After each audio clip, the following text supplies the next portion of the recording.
Mi nombre es Juan Camilo Angarita y el día de hoy les presentaré mi trabajo final para la materia La historia de las cosas para el semestre 2019-2.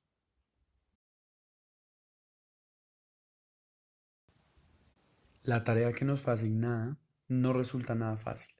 pues hablar de la historia de un objeto requiere revisar su importancia, su relevancia, en muchos casos preguntarse si ha tenido un impacto y si estaba a la moda, si ha sido creativo o si han habido mentiras alrededor de este objeto.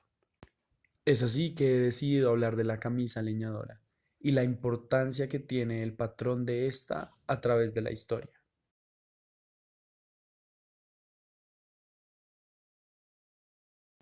Para comprender un poco más de dónde viene este patrón, es importante remontarnos a la Escocia antigua, donde los diferentes clanes existentes luchando en su honor y gloria se identificaban cada uno con un patrón similar, pero en diferentes colores, representativos de cada una de sus regiones.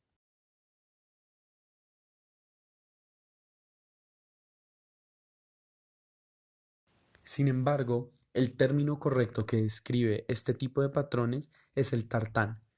aunque en Estados Unidos y en el Reino Unido, y actualmente se le conoce como plaid a este tipo de diseño o leñador, este tiene un fundamento distinto, pues las plaids eran cobijas de lana gruesa en un patrón muy similar que se utilizaban para evitar el frío de aquellos viajeros que atravesaban no solamente los mares, sino también los campos de la antigua Escocia.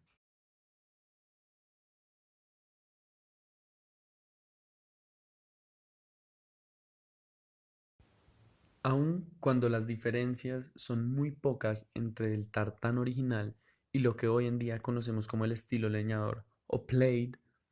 se debe reconocer que el tartán tiene un desarrollo histórico mucho más importante y mucho más rico culturalmente, dado que, según afirma Brian Wilton, una autoridad en tartanes, si una persona vive en una tierra remota, usualmente la tela o instrumentos para crear la tela que adquiría eran locales. Así fue que los patrones empezaron a volverse representativos de diferentes zonas de Escocia y de diferentes clanes. Este tipo de patrón tiene historia de alrededor de 3000 años, pues el ejemplar más viejo encontrado en buenas condiciones ha sido con la momia de Cherchen, encontrada en el desierto occidental de China. Así, el azul y verde turquesa oscuros se volvieron representativos del clan Campbell, como el negro y el blanco se volvieron representativos del clan MacPherson, y el muy tradicional negro con rojo es muy representativo del clan Monroe. Mientras que leñadora o plate fue un término económico utilizado para describir la tela en Estados Unidos y Reino Unido.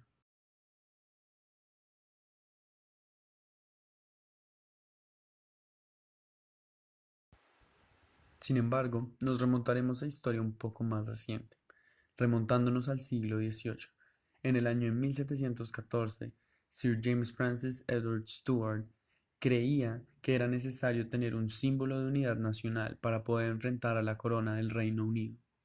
De esta manera, decidió crear un tartán especial no para la nobleza o los diferentes clanes, sino para que sirviera como un nuevo uniforme de los militares para así poder llevar una revolución contra la corona.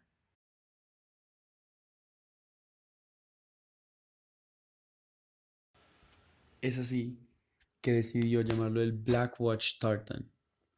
Este tartán estaba compuesto por un azul muy fuerte, muy sobrio, muy profundo y unos verdes muy claros y a su vez muy fuertes que estaban pensados para representar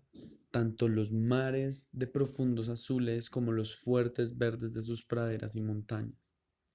Sin embargo, la revolución la perdieron, el ataque contra la corona fue perdido, incluso a Sir James Francis Edward Stuart lo mandaron al exilio y la corona del Reino Unido prohibió este tipo de tartán por alrededor de 100 años, pues representaba insurgencia. Es así que teniendo este contexto histórico en mente, vamos a pasar al verdadero análisis que se quiere hacer sobre esta prenda, especialmente aquel que se dio durante la década de los 80s y los 90s. Una vez el Reino Unido y Estados Unidos encontraron la manera de hacer muy barato este proceso de imitar este tipo de patrón en la tela, empezaron a comercializarlo y ahí fue que adquirió el nombre de plaid. Es por esto que el plaid en un principio se veía como barato y accesible comparado con otras prendas. Además, en un momento se pensaba que el utilizar este tipo de patrón podría ayudar a verse de una clase más alta por este eh, historia que tiene pues en la Escocia antigua, y además era muy fácil de usar, pues combinaba con muchas cosas, muchas diferentes prendas, lo que hizo que fuera muy popular y se imponiera como una moda. Ahora bien, con esto en mente, los sociólogos Mary Douglas y Baron Isherwood se preguntaron acerca de qué sería el consumo, incluso para sociedades donde la comercialización no es tan fuerte o no se encuentra presente. Ellos empiezan a decir que el consumo no es ni libre ni coercionado en el sentido en el que tú puedes escoger las cosas, tú, según tus gustos, según lo que te atrae, según lo que está de moda, tú libremente decides en qué gastar el dinero, en qué quieres invertir, pero también hay unos límites, por ejemplo, lo podría ser el POT o algún tipo de limitación puesta por el Estado que determina que en ciertas zonas o ciertos sectores no se pueden llevar a cabo ciertas actividades. En el texto mencionan, por ejemplo, que no puede haber humo. Entonces, sería correcto afirmar que una familia o una persona no podría comprar leña y prenderla y disfrutarla libremente en estos sectores. Más bien lo que ellos empiezan a entender como consumo es qué tipo de uso se le da a los bienes que hay en el mercado o que hay dentro de la sociedad misma. En este sentido, el consumo, independientemente de exista un comercio o no lo haya, simplemente va a ser un mecanismo mediante el cual se pueden obtener visiones generales de la cultura de la cual se predica. Entonces, a través del uso de los bienes, de cómo se gozan, de cómo se cambian, de cómo se obtienen, se puede entender mucho más de la sociedad de la cual se quieren predicar. Finalmente, esto nos permite hacer un link con el análisis que se quiere realizar,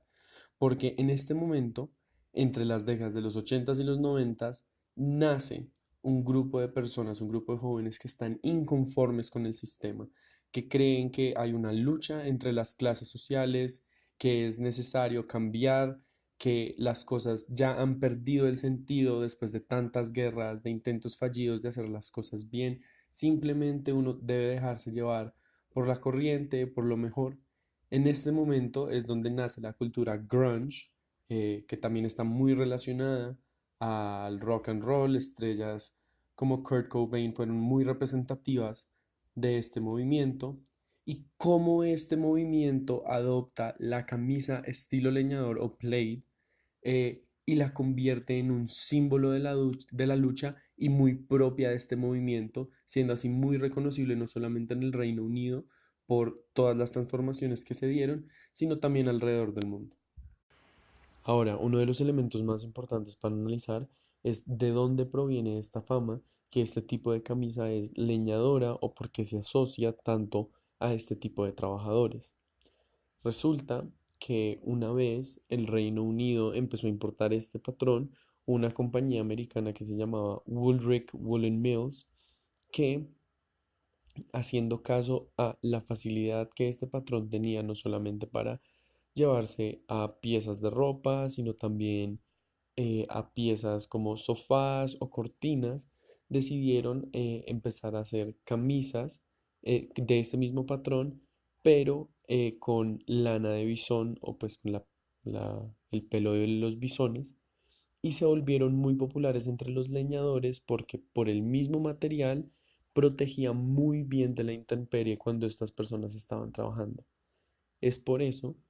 que se asocia este tipo de camisa a estos trabajadores. Sin embargo, no tuvo más importancia cultural, no tiene más relevancia cultural este aspecto, simplemente que se asociaron y por eso se conoce así.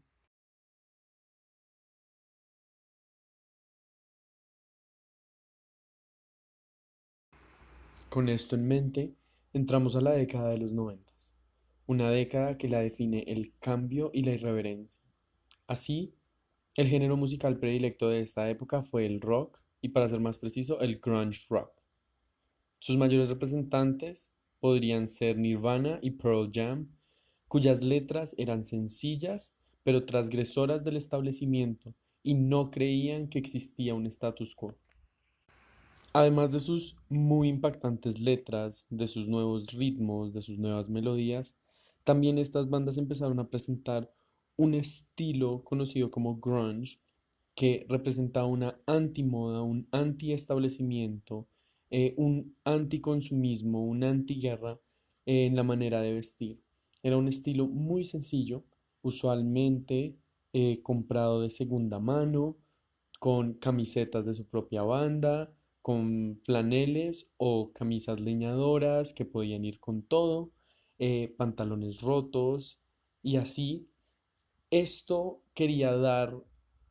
una idea que no había un establecimiento, que las instituciones no estaban sirviendo, las instituciones estaban demasiado relegadas al pasado y que no podían mejorar.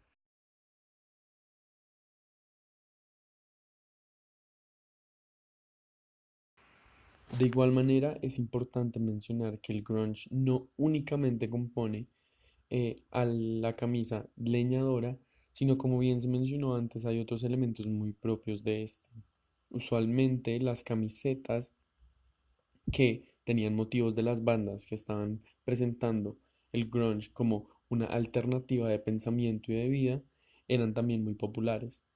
De igual manera, usualmente también se usaban jeans que no necesariamente estaban en las mejores condiciones. Así, incluso los productores de pantalones y de jeans empezaron a diseñar productos que ya incluían previamente diferentes tipos de daños e incluso aperturas para que el público los pudiera comprar sin la necesidad de desgastarlos en su uso. Otro de los elementos más representativos han sido las botas Dr. Martens, que provienen de Londres, la cuna del movimiento grunge, y que de alguna manera representan también esa clase obrera, esa clase trabajadora que necesita un calzado que dure mucho tiempo, que sea de buena calidad y que pueda protegerlos y confiar. Así, los valores del grunge empezaron a verse un poco transgredidos, puesto que tras su gran acogida, tras estos ideales que tenía, donde la gente era despreocupada, no creía en las instituciones, estaba inconforme, no creía que podían cambiar, lo toma dos diseñadores, particularmente Marc Jacobs y Vivienne Westwood, um, y lo elevan a la alta costura. Para ellos, el grunge es una expresión de inconformidad y la moda debe servir para reflejarla, porque la moda, antes que nada, tiene un componente social muy alto y también un componente político muy fuerte. Así, Marc Jacobs lanza una colección inspirada en el grunge para Perry Lee en el año de 93, que lo hace conocerse en el mundo de la moda como el zar del grunge, dado que toma las formas del grunge y las eleva en diferentes tipos de faldas, de camisones, de chaquetas y demás artículos que nunca hubieran salido de la camisa leñadora si se hubiera continuado con estos valores del grunge. Una vez la colección de Marc Jacobs para Perry Ellie del 93 tiene esta gran aceptación, diferentes casas de la moda realmente importantes y que tienen mucho impacto en este mundo empiezan a copiar este estilo. Entre ellas se encuentra Gucci, Fendi, Louis Vuitton y Balenciaga, que cada una de ellas empieza a tomar este distinto patrón, lo acomodan a su propia imagen, a sus propias ideas y empiezan a crear cada vez prendas más y más sofisticadas con este tipo de patrones. Así, nuevamente, se debe preguntar si es realmente grunge. Una vez entrada la década de los 2000, se entiende que realmente ya no hay un significado detrás de este, puesto que su simplicidad, precio y universalidad se ven comprometidos. En este sentido, ya el grunge deja de ser simple, puesto que fue elevado a un estatus de alta costura y las prendas son cada vez más complicadas. Pierde el valor del precio, puesto que no es algo asequible para todo el mundo, sino que simplemente se vuelve el nuevo icono o grito de la moda, que es ridículamente caro,